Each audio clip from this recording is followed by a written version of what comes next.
Video kali ini akan membahas mengenai cara untuk menginput beban di lembar kerja slop W, baik itu nanti beban eksternal dalam bentuk beban titik, beban merata, dan juga nanti kita coba untuk menginput beban dynamic. Langsung saja kita buka lembar kerja di slop W kita, teman-teman. Ini saya masih menggunakan model yang sama seperti pada video-video sebelumnya. Jadi buat teman-teman yang belum nonton video 1 dan video 2, diharapkan untuk nonton dulu sehingga kita bisa mendiskusikan ini secara bertahap gitu teman-teman. Jadi pemahamannya nanti akan lebih baik. Nah, untuk contoh kali ini untuk menginput beban, saya clone dulu aja ya analisisnya. Kita buka kayak analisis, kemudian kita clone sehingga hasil analisis sebelumnya itu tidak hilang teman-teman. Nah, sini kita masukkan beban. Nah, untuk menggambar bebannya, yang pertama akan saya tunjukkan bagaimana cara menggambar untuk point loads. Kita tinggal klik saja icon draw point loads. Nah, di sini kita masukkan berapa besaran bebannya, misalnya 10 kN. Langsung saja digambar teman-teman di posisi beban yang teman-teman inginkan. Bisa langsung digambarkan, ataupun jika teman-teman mungkin mempunyai posisi yang lebih rinci, yang lebih presisi, mungkin bisa menggunakan koordinat. Jadi nanti dimasukkan saja koordinat pada comment form koordinat ya teman-teman.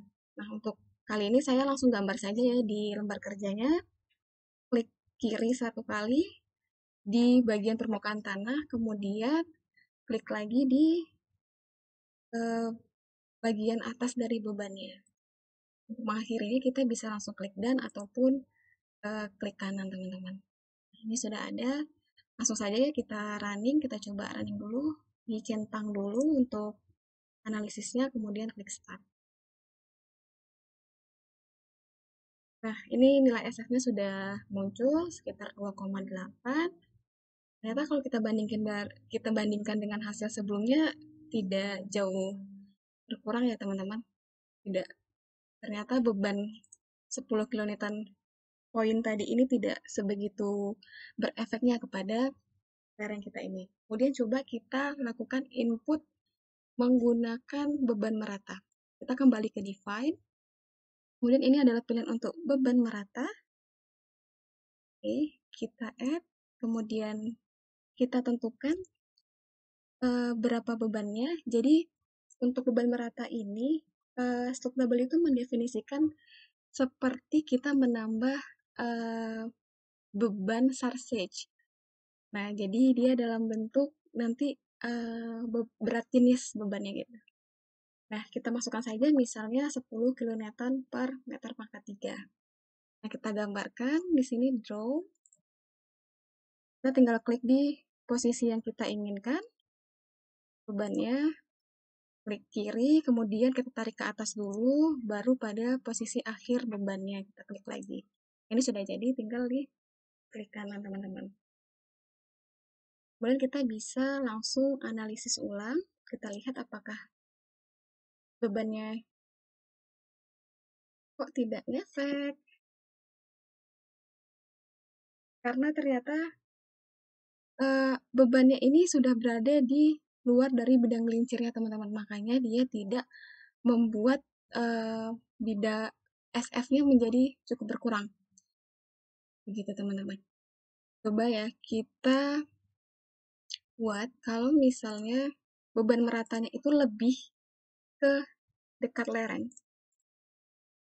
Pasti akan mengurangi cukup banyak dari SF-nya teman-teman. Kita tempatkan dia di sekitar bidang gelincirnya.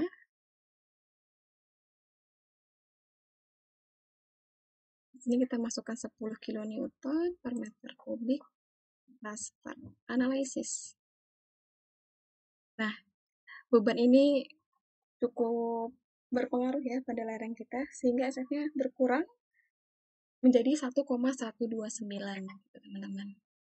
Untuk beban ini disesuaikan saja pada kondisi kenyataan. Biasanya itu ada beban kendaraan, beban bangunan, atau paling tidak untuk lereng itu ada namanya beban nominal berdasarkan SNI sebesar 10 kN per meter kuadrat teman-teman. Jadi Untuk beban ini ya disesuaikan dengan kondisi di lapangan. Nah, kemudian untuk beban dynamic, kita define lagi.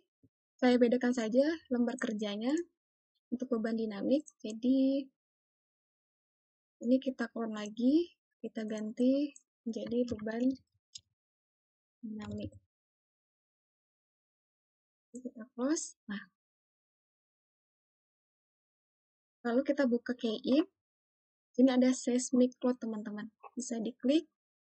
Nah, nilainya kita masukkan, kita inputkan sesuai dengan kondisi di lapangan. Jadi, nilai ini bisa teman-teman cari menggunakan dari hasil Puskim, dari peta gempa, dan sebagainya ya. Misal saja, contohnya sini 0,15. Oke. Untuk lereng itu biasanya menggunakan setengah sampai 1/3 dari PGA yang ada di Puskim. Ini kita coba, untuk kita running, menggunakan beban dynamic. Nah, nilai SF-nya 1,015, teman-teman. Bahkan ini lebih drastis ya daripada tadi beban eksternal saja. Apalagi kalau beban eksternal ini kita tambahkan dengan beban dinamik, itu pasti nilainya lebih kecil lagi, teman-teman. Ini bisa kita coba aja ya untuk di analisis beban eksternal dan juga beban dinamik. Kita satukan, kita buka di define, in, coba kita inputkan 0,15. Kemudian di soft managernya kita running ulang di beban. Nilainya tidak sampai 1, teman-teman. 0,927. Jadi kalau di SNI itu standar SF untuk beban akibat gempa itu minimal 1 sampai 1,1. Jadi ini sudah dibutuhkan perkuatan ya, teman-teman.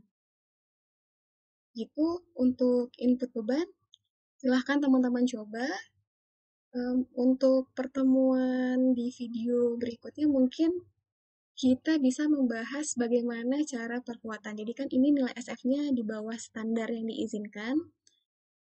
Jadi kita harus melakukan perkuatan lereng ataupun penanganan lereng. Nanti ada beberapa perkuatan yang disediakan oleh SLOP W. Di video berikutnya akan kita bahas. Jadi see you di next video, teman-teman.